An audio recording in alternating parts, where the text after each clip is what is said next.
আজকে যে বিষয় নিয়ে আলোচনা করছি বিষয়টা হচ্ছে যে saturated fat, unsaturated fat and trans fat, এই তিনটে জিনিস নিয়ে আমি আলোচনা করব। যেটা ভালো সেইটা আপনি সবসময় শরীরের মধ্যে নেবেন বা খাবেন বা মেনে চলবেন, আর যেটা খারাপ সেটা কিন্তু আপনাকে বন্ধ করতে হবে বা খাবেন না।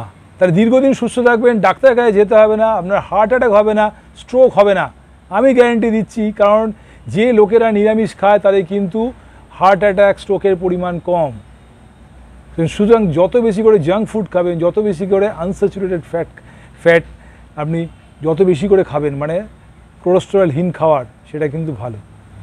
ট্রান্স ফ্যাট তো খাবেনই না। তো এই বিষয় নিয়ে আজকে আলোচনা করছি। আমার হোয়াটসঅ্যাপ নাম্বার এখানে থাকে, হোয়াটসঅ্যাপে কোনো অসুবিধা হলে আমাকে জানাবেন, হোয়াটসঅ্যাপে কমেন্টস করতে ভুলবেন না। আর একটাই অনুরোধ থাকলো, সাবস্ক্রাইব করতে ভুলবেন না, বেল আইকন টিপতে কিন্তু ভুলবেন না, আর সবাই কিন্তু শেয়ার করতে ভুলবেন না। আর একটাই কথা বলি, ভিডিওটা দেখলে আপনি উপকার পাবেন আর সবাইকে কিন্তু জানাবেন। দেখুন ভিডিওটা শেষ পর্যন্ত।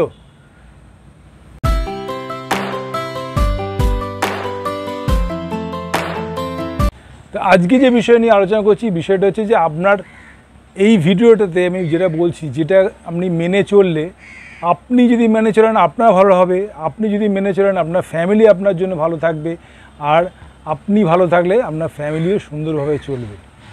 তা কী বিষয়টা, যে কি আমি খাবো কি খাবো না। ফ্যাটকে তিন ভাগে আমরা ভাগ করতে পারি। স্যাচুরেটেড ফ্যাট, তার মধ্যে ঘি, মাংস, মিল্ক প্রোডাক্ট, এইগুলো হচ্ছে আমাদের স্যাচুরেটেড ফ্যাট। আনস্যাচুরেটেড ফ্যাট মানে হচ্ছে যেগুলো কোলেস্টেরলহীন খাবার, সেটা হচ্ছে সবজি, আমরা যে কোনো বাদাম, এগুলো হচ্ছে আনস্যাচুরেটেড ফ্যাট।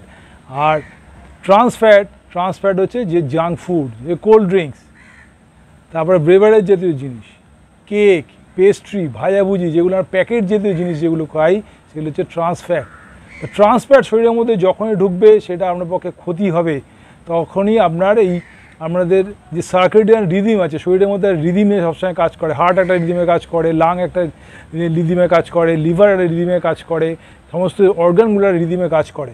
তো রিদিমটাকে ব্রেকআউট করে দেয়। কারণ তারা কিন্তু ট্রান্স ফ্যাটটা বা স্যাচুরেটেড ফ্যাটটা কিন্তু তারা জানে না। মানে একটু জোর করে আমরা তাকে মাংসটা শরীরের মধ্যে ঢোকাই, সে কিন্তু মাংস খাওয়ার মতো তারা উপযুক্ত নয়, তারা চেনে না খাবারটা, কিন্তু আমরা জোর করে তাকে খাই। মশলা দিয়ে পাখি অতিরিক্ত তেলে রান্না করে আমরা খাই, সে কিন্তু শরীর জানে না। সেই যত আনস্যাচুরেটেড ফ্যাট, যেটা শাক সবজি, আপনি যেরকম বাদাম, ন্যাচারাল জিনিস, ওপরওয়ালায় ভগবান যা দিয়েছে, সেই খাবারটা যদি আপনি ন্যাচারালভাবে খেতে পারেন, তাহলে কিন্তু শরীর সেটা চেনে, তার ডিএনএ শরীর চেনে। যে ফলটা ভগবান আমাদের খেয়ে দিয়েছে, আপেল হোক, পেয়ারা হোক, আম হোক, যে জিনিস আমরা ভগবান দিয়েছে ফল, সেটা যদি আপনি রেগুলারলি খেতে পারেন, সেটা শরীর তাকে চেনে। কারণ আমাদের দাঁতটা তৈরি কিন্তু তৃণভোজী প্রাণীদের মতো, আমাদের দাঁত কিন্তু বড় বড় নয়।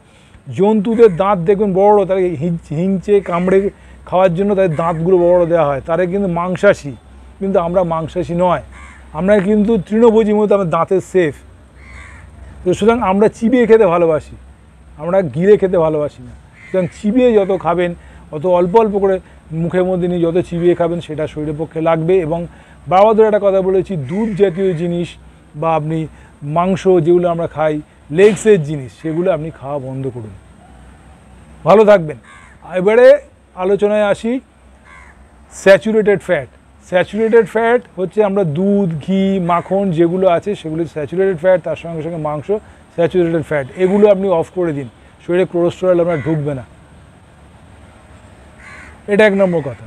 দু নম্বর হচ্ছে আনস্যাচুরেটেড ফ্যাট। আনস্যাচুরেটেড ফ্যাট মানে হচ্ছে যেগুলো ভগবান দিয়েছে, শাক সবজি ফল যেগুলো দিয়েছে ন্যাচারাল জিনিস, সেগুলো। আর ট্রান্স ফ্যাটের কথা যেটা বললাম, ট্রান্স ফ্যাট হচ্ছে যেগুলো প্যাকেট যে জিনিস, কোম্পানি প্যাকড, যেগুলো বিস্কুটে কিন্তু কোম্পানি প্যাক থাকে, সেটা কিন্তু আপনি খাবেন না। যদি খেতে পারেন খুবই অল্প পরিমাণে খাবেন, সেটা শরীর নেবে কি নেবে না আমি জানি না আপনার শরীর, কিন্তু আপনি সেটা অল্প করে নিতে পারেন। কিন্তু সেটা কখনোই অ্যাভারেজ রেগুলার ওয়াইজ খাওয়ার চেষ্টা করবেন না। খেলেই আপনি দেখবেন বসে বসে মোটা হয়ে যাচ্ছেন, জাঙ্ক ফুড খাবেন। আর অয়েলের মধ্যে যেটা করতে হবে সেটা হচ্ছে অলিভ অয়েল খেতে পারেন বা গ্রাউন্ডনাট তেল আপনি খেতে পারেন।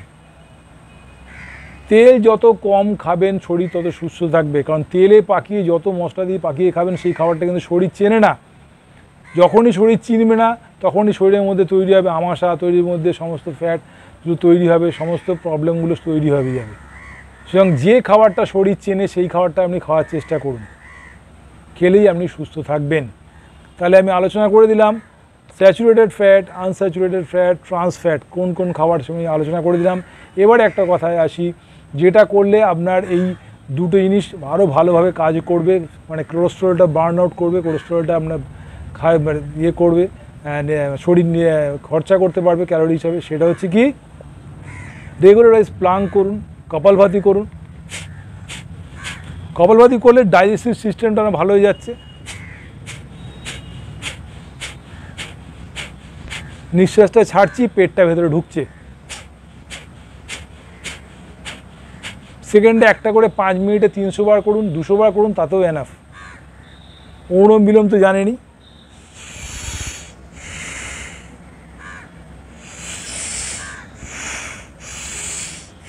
অনুলোম বিলোম, কপালভাতি, এটা 5 থেকে 10 মিনিট করতে থাকুন। আর রেগুলার ওয়াইজ একটু হাঁটার চেষ্টা করুন, যাতে আপনার ক্যালোরিটা বার্ন হয়, শরীরের অঙ্গ প্রত্যঙ্গগুলো চলে। আর লাস্ট যেটা বললাম, প্লাঙ্ক করুন। প্লাঙ্ক করলে পুরো বডিটা স্ট্রেচ আউট হয়। স্ট্রেচ আউট হলে মাসেলসগুলো যেন অ্যাক্টিভিটিস বাড়ে, তার সঙ্গে সঙ্গে মাসেলসের স্ট্রেংথ হয়, মাসেলসটার জোর বাড়ে।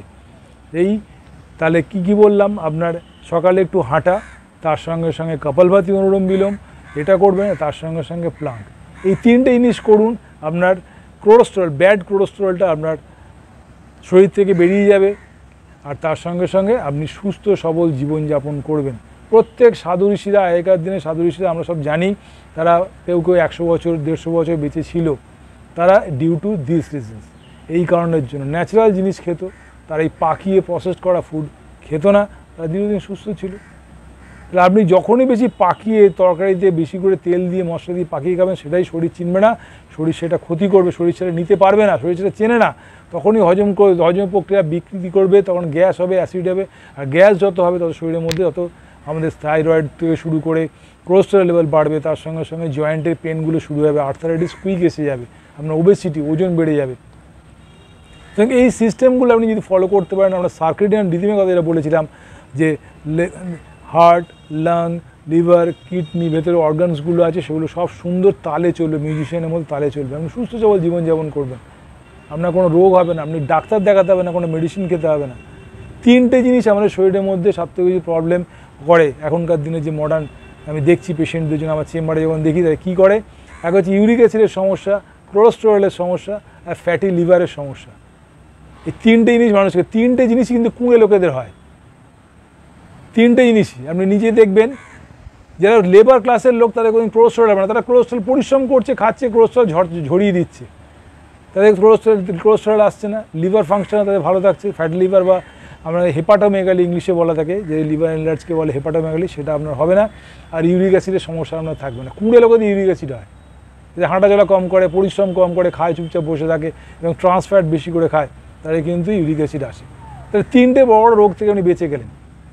আর এই প্রাণায়ামগুলো বললাম, অনুলোম বিলোম, কপালভাতি, আর তার সঙ্গে সঙ্গে প্লাঙ্কটা দেখিয়ে দিই আমি। জাস্ট কী করতে হবে, সিম্পল, পুরো বডিটাকে ভাসিয়ে রেখে কাউন্ট করতে পারেন, 1 2 3 4 5 6 7 8 9 10 11 12 13 14 15 16 17 18 19 20 21 22 23 24 25 26 27 28 29 30। তো এইরকমভাবেই আপনি যদি রেগুলার ওয়াইজ এই খাওয়ার নিয়ম, তার সঙ্গে সঙ্গে এই 3টে জিনিস অনুলোম বিলোম আর সঙ্গে সঙ্গে প্লাঙ্ক যদি করতে পারেন, আপনি সারা জীবন সুস্থ থাকবেন, আমি গ্যারান্টি দিচ্ছি।